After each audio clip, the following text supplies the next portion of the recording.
Salut les joueurs, bienvenue dans la Pronozone, votre nouvelle émission consacrée aux pronos et aux paris sportifs. Alors pour cette première, on va forcément parler de la Ligue des Champions, la 4e journée qui commence mardi avec l'affiche à ne surtout pas louper, Naples contre le Paris Saint-Germain. Un match qui va être très important.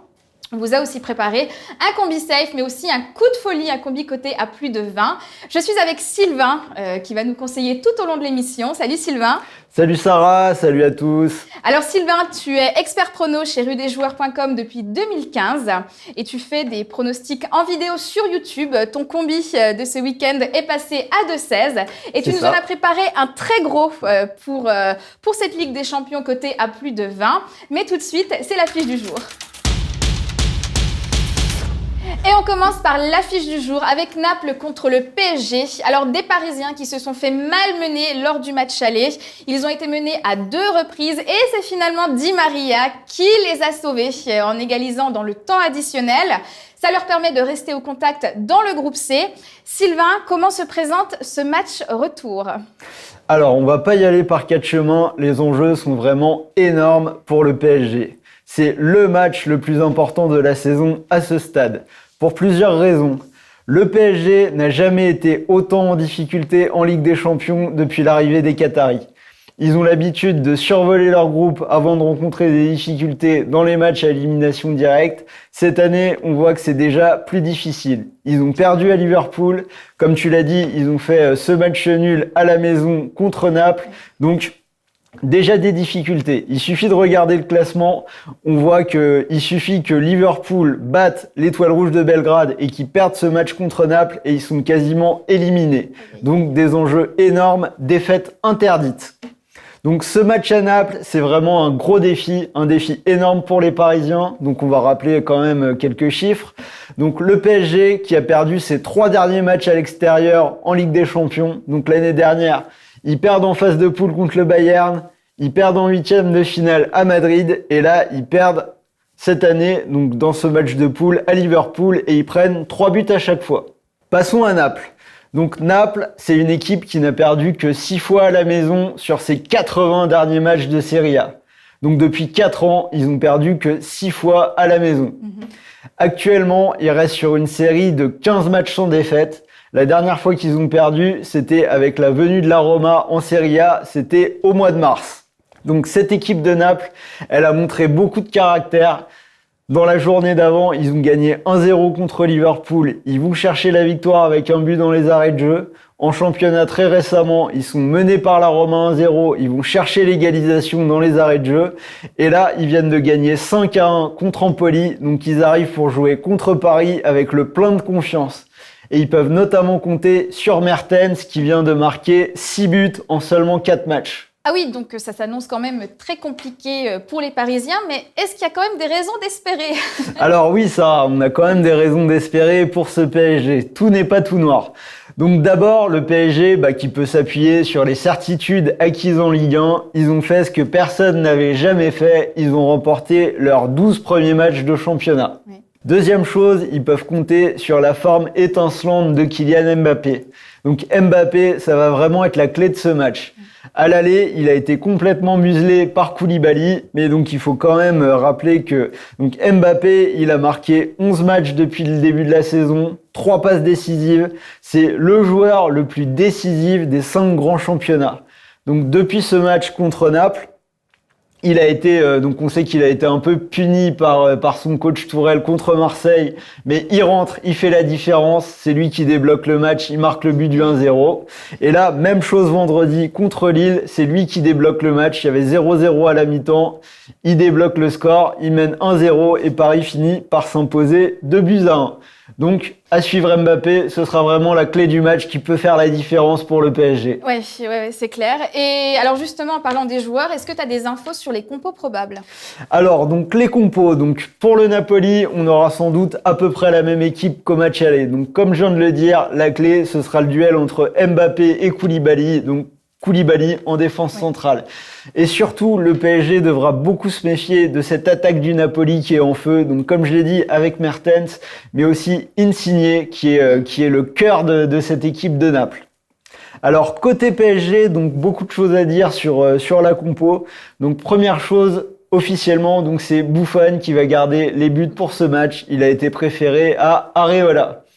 Deuxième chose, donc Tourelle devrait officialiser le passage à une défense à 3 qui visiblement réussit mieux au PSG.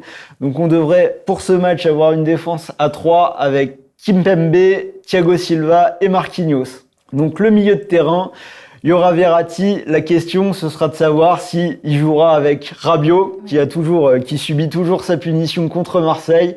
Il a été remplacé par Draxler, qui a fait des vraiment bons matchs. Ça a été le meilleur Parisien contre Lille. Il est tout à fait possible que l'Allemand soit reconduit au milieu de terrain pour ce match. Donc sans doute un milieu de terrain Verratti-Draxler. La dernière question qui peut se poser, c'est la présence ou non de Cavani. Donc Cavani qui était blessé depuis une semaine, mais là il a l'air opérationnel et prêt à revenir dans le groupe. Donc on aura une attaque entre donc les deux prodiges Mbappé et Neymar, et donc soit Cavani qui va revenir, soit Di Maria qui avait arraché l'égalisation dans le temps additionnel au match aller. Ok, et alors quels sont tes pronos pour ce match? Alors, donc venons-en au fait, les pronos. Donc pour moi, comme vous l'avez peut-être compris, donc à mon avis, Naples qui va être très très très difficile à bouger à la maison. Donc je vais partir sur un premier prono qui est le plus safe, donc le Napoli ou le nul. Si vous voulez prendre plus de risques, donc moi je vois bien cette victoire de Naples à 2,85. Et encore plus de risques, donc comme au match aller, sans doute les deux équipes qui peuvent marquer. Donc la victoire du Napoli et les deux équipes marquent, coté à 4. On passe à présent à l'insolite de la semaine et ça s'est passé vendredi au Parc des Princes, juste avant la rencontre du PSG contre Lille. Neymar et Mbappé ont débarqué, déguisés en mode braqueur de la Casa de Papel. Une séquence partagée sur Twitter par le journaliste de Canal+, Olivier Talaron. On vous a parlé de l'affiche en début d'émission. À présent, on va vous proposer un combi safe, histoire d'essayer de doubler notre mise. Alors, on part sur la base de Naples ou du nul. Et ensuite, Sylvain, tu nous proposes la victoire de Porto. Alors, pourquoi ce choix ? Oui, Sarah. Alors, la victoire de Porto, donc j'ai essayé de choisir le match dans lequel je voyais le plus d'écart entre les deux équipes, et ce sera Porto. Pourquoi ? Alors Porto, ils jouent contre le Lokomotiv Moscou, donc des Russes qui ont perdu leurs 3 premiers matchs de poule en Ligue des Champions, donc 0 points, ils sont déjà pratiquement éliminés. À l'inverse, donc on a les Portugais qui sont en tête du groupe avec déjà 2 victoires et un nul, et ils se sont imposés 3-1 à l'aller en Russie. Ok, donc des Portugais plutôt en forme. Alors oui, des Portugais qui sont plutôt très en forme. Donc ils viennent de remporter 8 de leurs 9 derniers matchs. Et le match qu'ils ont perdu, c'est toujours un match très spécial au Portugal puisque c'est le choc entre Porto et Benfica. Mais en dehors de ça, ils ont fait un parcours vraiment parfait et ils ont remporté leurs 5 derniers matchs avec au moins 2 buts d'écart à chaque fois. Donc pour moi, ce sera vraiment une victoire facile de Porto. Ok, donc on récapitule. La victoire de Naples ou le match nul coté à 1,55 plus la victoire de Porto à 1,33, ce qui donne une cote globale de 2,06. Et vous doublez la mise. À présent, on va faire une petite pause entre deux pronos avec une actu mercato qui risque de faire parler.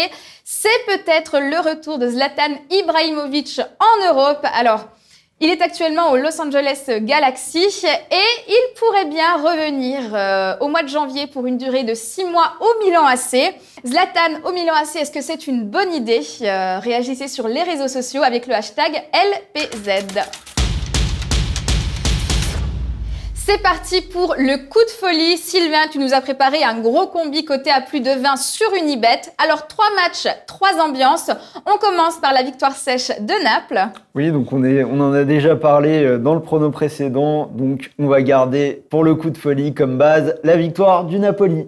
Ok, alors on continue avec un gros morceau, le Barça contre l'Inter. Et là, pour toi, c'est plutôt un nul. Alors, plutôt un nul, donc je vais pas trop parler du Barça. On sait combien ils sont dominateurs. Ils viennent vraiment de gifler le Real avec cette victoire 5-1 qui a tant fait parler. Donc ils seront toujours privés de Messi qui est de retour dans le groupe mais qui a toujours le bras cassé et qui ne jouera sans doute pas. Mais on a vu qu'ils étaient très forts sans Messi, donc ils n'ont pas forcément besoin de lui pour gagner. Donc la vraie question, ce sera l'Inter. Donc Oui. est-ce que cette équipe de l'Inter est capable de réussir un résultat positif à la maison contre le Barça? Donc moi je pense que oui, et ce pour plusieurs raisons. Donc cette équipe de l'Inter, ils viennent de remporter 9 victoires lors de leurs 10 derniers matchs. La seule défaite, c'est la défaite du match aller 2-0. Mais même dans ce match, je les ai trouvés très bons contre le Barça. Ils ont été excellents le match suivant contre la Lazio où ils ont gagné 3-0 au stade olympique. Et là, ce week-end, ils viennent de gagner 5-0 contre le Genoa. Donc c'est une équipe vraiment en confiance. Ils ont les armes, ils ont Icardi qui marque beaucoup de buts. Et moi, je pense qu'ils peuvent tenir tête au Barça et qu'ils peuvent garder au moins un point dans ce match. Ok. Donc le match nul. D'accord, donc un nul et c'est coté à 3,60. C'est ça. Alors, le dernier match, c'est le Real qui va jouer contre le Viktoria Pilsen. Alors, le Real qui avait soufflé un petit peu lors du match aller, puisqu'ils se sont imposés. Mais ça n'a pas duré très très longtemps puisque c'était avant leur grosse claque infligée par le Barça. Ensuite, le limogeage de Lopetegui. Et notons que Benzema a enfin ouvert son compteur cette saison en Ligue des Champions, ce qui fait son 57e but dans cette compétition.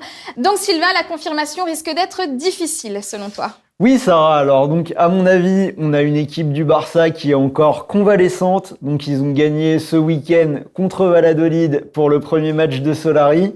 Mais donc, avant ce match-là, c'était 5 matchs sans victoire en Liga.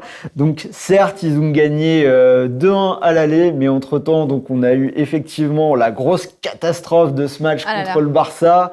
Ils ont viré leur entraîneur. Donc ce serait à mon avis, ils peuvent déjà se contenter d'une courte victoire et il n'y aura pas de grosse démonstration du Real. Surtout que le Viktoria Pilsen, c'est quand même une équipe qui se débrouille pas si mal que ça. En championnat, ils ont quand même gagné les 7 derniers matchs à domicile. Donc à mon avis, pas de grosse démonstration du Real, même s'il devrait s'imposer. Donc pour finir ce combiné, moi je vais miser sur le pari. Le Viktoria Pilsen ne perd pas ou perd de 1, ce qui peut couvrir tous les scénarios. Donc une courte victoire logique du Real, mais aussi une possible rechute avec un match nul ou une défaite. Effectivement. Donc, un combi coté à plus de 20, la possibilité de gagner plus de 2000 € pour 100 € de mise sur Unibet, plutôt pas mal. Plutôt pas mal, surtout qu'en plus, si votre pari est perdant, vous avez des bonus exclusifs avec Rue des Joueurs. Donc si votre pari est perdant, vous misez 100 € et vous récupérez 110 si vous êtes membre Silver et 130 si vous êtes membre Gold pour continuer de jouer. Si vous voulez plus de pronos, rendez-vous sur notre site internet. Vous retrouverez des analyses en foot, en tennis, en NBA, en rugby, mais aussi toute l'actu des jeux en ligne et des bons plans. Rendez-vous sur rudesjoueurs.com. Vous pouvez aussi devenir membre Gold du club VIP RDJ pour accéder à une sélection exclusive de pronos rédigés par nos experts. Vous pouvez aussi bénéficier de 350 € de bonus pour jouer et également 2000 € de tournois de poker. Et donc c'est seulement 59 € par an, c'est-à-dire moins de 5 € par mois, mais seulement jusqu'au 11 novembre. Merci Sylvain, merci à tous de nous avoir suivis. On vous donne rendez-vous vendredi pour un nouveau numéro de la Pronozone. En attendant, réagissez sur les réseaux sociaux avec le hashtag LPZ et retrouvez-nous toute la semaine sur notre site internet, mais aussi sur Facebook, YouTube, Instagram et Snapchat. Ciao les joueurs. À vendredi!